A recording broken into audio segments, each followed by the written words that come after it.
I think at some point in our lives, it's going to feel like we are walking in a dark tunnel.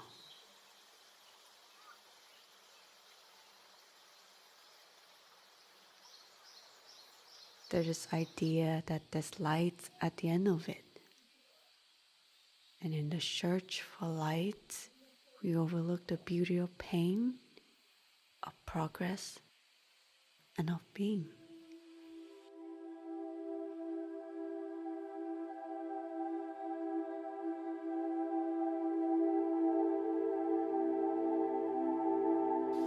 This exhibition encapsulates the kindness and grace I discovered along the way when I was inside my tunnel.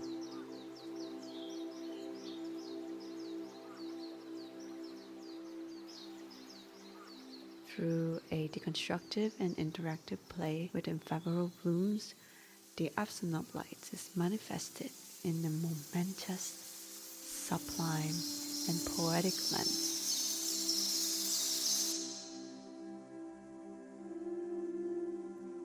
This is light.